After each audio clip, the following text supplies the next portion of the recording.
Hariom, Suprabhatam, good morning.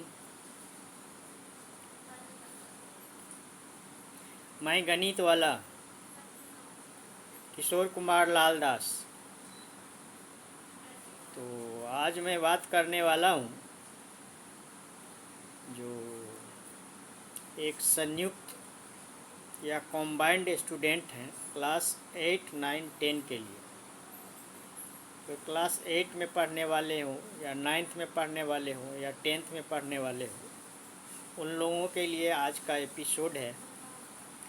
और वो भी आज गणित के जगह पे मैं फिजिक्स के बारे में कुछ बताना चाह रहा हूँ, क्योंकि मेरा फेवरेट सब्जेक्ट एक फिजिक्स भी है। तो मैथ्स वाले होते हुए भी मुझे अभी रुचि है फिजिक्स में, तो इसलिए मैंने सोचा आज कुछ फिजिक्स के विषय में कुछ आप लोगों के साथ बातचीत करूं, जो क्लास 8, 9th और 10th में पढ़ने वाले शिक्षार्थी बंधु भगिनी हैं। तो इस दृष्टिकोण से आज का जो टॉपिक है वो आप खुद बताएंगे। मैं पहले इसको अंडरस्टैंडिंग कैपेसिटी डेवलप करने का प्रयास कर रहा हूँ।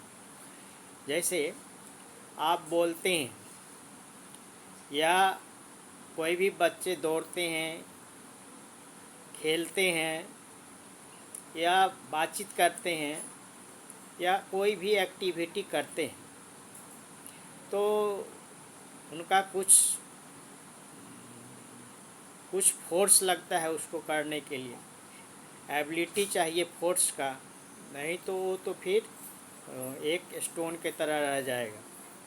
तो इस एक्टिविटी करने के लिए चाहे ह्यूमन बीइंग हो या कोई मशीनरी हो, तो उसको फोर्स चाहिए, फोर्स अप्लाई करना पड़ता है। अब फोर्स अप्लाई तब कर सकता है जब उसके अंदर वो चीज़ शामिल हो। तो वो चीज़ क्या है जिसके द्वारा कोई भी व्यक्ति, लिविंग बींग्स हो या ह्यूमन बीइंग हो या एनिमल हो या कोई मशीनरी हो आर्टिफिशियल थिंग्स में, तो वो जो चीज़ है जिसके चलते वो कोई फोर्स अप्लाई कर पाता है, पोजीशन में चेंज कर पाते हैं, उसके बाद स्टेट में चेंज कर पाते हैं, मोशन में चेंज कर पाते हैं, या कोई भी वर्क होता है, तो उसके लिए जो आवश्यक चीज़ है उसका नाम आपसे पूछना चाहूँगा। तो किसी बच्चों के द्वारा ये तो आंसर आ जाता है, जो वो चीज़ क्या है, एनर्जी है। तो एनर्जी के संदर्भ में सबसे पहले ये समझिए, जो व्हाट इज एनर्जी। तो फर्स्ट पॉइंट था अंडरस्टैंड अबाउट द एनर्जी, कहाँ से ये एनर्जी आया। अब जो सेकेंड पॉइंट पे आ जाता है डिफिनीशन ऑफ एनर्जी। तो कैपेसिटी और ability to do work is called energy. ये बहुत सिंपल डिफिनीशन है और इसी चीज़ को मोस्टली लोग फॉलो करते हैं जो क्लास 10th के बच्चे हैं। ऊपर में जाने पे थोड़ा सा इसका ब्रॉड सेंस में और एप्लीकेशन होता है। तो इस दृष्टिकोण से जो अभी आप लोग के लिए डिफिनीशन है वो सबसे अच्छा या सबसे बेटर कह सकते हैं। एनर्जी का डिफिनीशन है the capacity to do work is called energy. The capacity to do work is called energy, या कैपेसिटी की जगह पे दूसरा वर्ड यूज कर सकते हैं, the ability to do work. The ability to do work is called energy. या किसी व्यक्ति में कोई एबिलिटी हो या कैपेसिटी हो या कोई भी लिविंग बींग्स है या आर्टिफिशियल मशीनरीज हैं, यदि उसमें किसी वर्क को करने की एबिलिटी आ जाता है तो उस चीज़ को हम लोग, उस एबिलिटी को ही हम लोग एनर्जी बोलते हैं। बहुत सिंपल चीज़ है ये, लेकिन अंडरस्टैंडिंग होना चाहिए। जो कोई चीज़ वर्क को कंप्लीट करने के लिए फोर्स लगता है, अब फोर्स तब लग सकता है जब उसके अंदर एनर्जी डेवलप हो। तो एनर्जी चाहिए कोई भी वर्क करने के लिए। तो वर्क में बहुत सारे टाइप्स के हैं, या तो आपका पोजीशन में चेंज हो जाए वर्क अप्लाई करने से, या स्टेट में ऑब्जेक्ट का चेंज हो जाए, या मोशन में चेंज हो जाए, या उसका कंपोजिशन किसी ऑब्जेक्ट का है तो उसमें भी चेंज हो सकता है एनर्जी लगाने के बाद फोर्स के द्वारा। तो एनर्जी लगेगा तो फोर्स अप्लाई होगा, फोर्स जब अप्लाई होगा तो ये सारे चेंजिंग हो सकता है, और भी बहुत सारी चेंजिंग होते हैं। तो ये हो गया एक डिफिनीशन। द एबिलिटी और capacity to do work is called energy.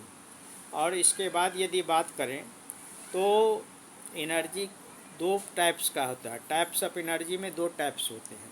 एक हो जाते हैं आपका जो काइनेटिक एनर्जी। तो काइनेटिक एनर्जी बोलते हैं जब किसी ऑब्जेक्ट में या किसी ह्यूमन बीइंग में भी, या कोई भी बॉडी, फिजिक्स में बॉडी का मतलब लिविंग बींग्स भी होता है या आर्टिफिशियल ऑब्जेक्ट भी हो सकता है या कोई ऑब्जेक्ट हो सकता है। तो उसमें यदि मोशन के कारण से जब वर्क डेवलप करता है, ऑब्टेंड होता है, जब उसमें वर्क करने की कैपेसिटी एनर्जी, तो उसको हम लोग बोलते हैं काइनेटिक एनर्जी। तो काइनेटिक एनर्जी का डिफिनीशन होगा the energy possessed by an object, the energy possessed by an object due to its motion is called kinetic energy. फिर से ध्यान देंगे, the energy possessed by an object due to its motion is called kinetic energy. इसका जो value होता है या formula होता है जिससे कैलकुलेशन से न्यूमेरिकल बनता है, वो half M V square, half और एम वी स्क्वायर। एम का मतलब ऑब्जेक्ट का मास और वी का मतलब वेलोसिटी ऑब्जेक्ट का।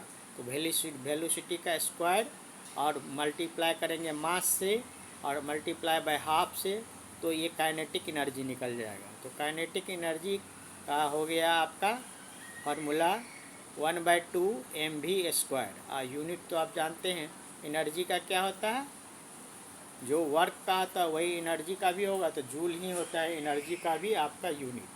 तो एनर्जी के लिए यूनिट का यूज करेंगे तो जूल है। दूसरा टाइप्स का यदि बात करें तो एनर्जी का दूसरा टाइप्स हो जाता है आपका पोटेंशियल एनर्जी।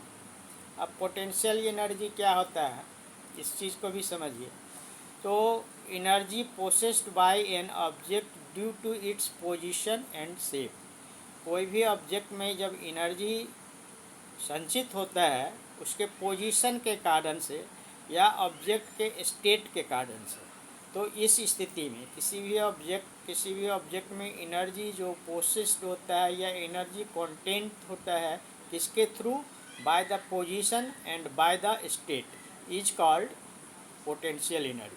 तो जैसे मैंने टेबल पे रख दिया एक स्टोन, बुक्स या और भी चीज़, तो टेबल के ऊपर में उस पोजीशन के कारण से उसमें एनर्जी है। जैसे टेबल से नीचे आएगा वो ड्रॉप हो जाता है, मतलब एबिलिटी टू डू वर्क हो रहा है। तो क्यों हो रहा है टेबल पे रखे हुए कोई भी चीज़ को, क्योंकि उसका पोजीशन ऐसा है जो जी के ऊपर में है, ग्रेव। तो इसके पोजीशन के कारण से जो एनर्जी होगा, या बॉल को हम लोग ड्रॉप करते हैं तो जंप करता है, बाउंसिंग होता है बॉल में। तो ये क्यों होता है, बॉल का जो शेप होता है चेंज हो जाता है। जैसे ड्रॉप करेंगे तो जो ड्यूज बॉल रहता है, रबर का बॉल होता है, उसका पिचकता है, जितना नीचे पिचकेगा उतना ऊपर जंप करेगा। तो ये हो गया उसका पोजीशन या स्टेट के कारण से या शेप के कारण। इसमें पोजीशन और स्टेट में शेप भी आ जाता है। तो शेप के कारण से हो गया, पोजीशन के कारण से हो गया, या फिर कह सकते हैं स्टेट के कारण से जो एनर्जी हो गया, इसको हम लोग पोटेंशियल एनर्जी बोलते हैं। तो पोटेंशियल एनर्जी के लिए जो फार्मूला होता है mgh। m का मतलब ऑब्जेक्ट का मास हो गया और g का मतलब हो गया आपका ग्रेविटेशनल एक्सीलरेशन या ग्रेविटी बोलते हैं, जिसका वैल्यू होता है, g का वैल्यू होता है 9.8 मीटर पर सेकेंड स्क्वायर। और h मतलब हाइट, जितने ग्राउंड लेवल से जितने हाइट पे रहेंगे ऑब्जेक्ट उसका डिस्टेंस को हम लोग हाइट लेते हैं। तो पोटेंशियल एनर्जी का फार्मूला की बात करें तो mgh हो गया। तो आप पोटेंशियल के स्थिति में क्या होगा, कोई टेबल पे रखा हुआ ऑब्जेक्ट है, बॉल को जैसे ड्रॉप करते हैं तब हो गया, मतलब स्टेट के कारण से हो या पोजीशन के कारण से हो या फिर कह सकते हैं शेप के कारण से हो, यदि इसमें चेंजिंग होता है तो एनर्जी डेवलप करता है, एनर्जी बन जाता है ऑब्जेक्ट में, तो हम लोग उसको पोटेंशियल एनर्जी कहते हैं।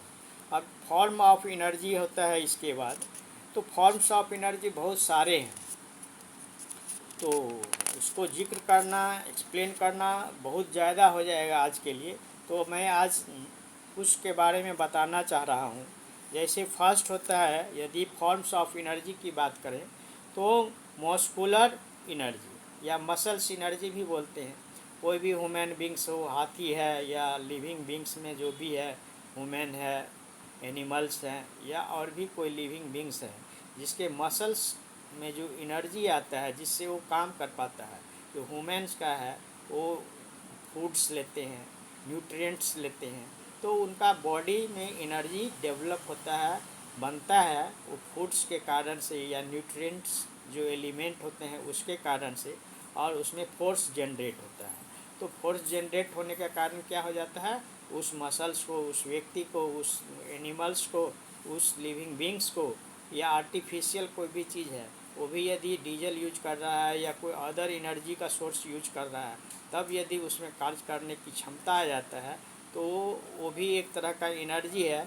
तो मसल्स के थ्रू जो एनर्जी जनरेट होता है, खास करके ये लिविंग बींग्स में, उसको मस्कुलर एनर्जी बोलते हैं। जैसे हाथी अपना किसी चीज़ को घींचता है, खींचता है, और जैसे लेबर किसी चीज़ को कट करता है या कोई चीज़ को वर्क करता है, कोई ऐसा काम करता है, तो वहाँ मस्कुलर एनर्जी यूज होता है मसल्स के थ्रू।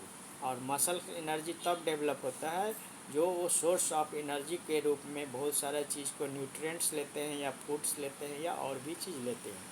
अब दूसरे बात करूं तो हीट एनर्जी, जिसका थर्मल एनर्जी भी बोलते हैं। जैसे कोल को जलाते हैं हम लोग तो क्या होता है, हीट जनरेट होता है। एलपीजी गैस को जलाते हैं तो हीट बन जाता है।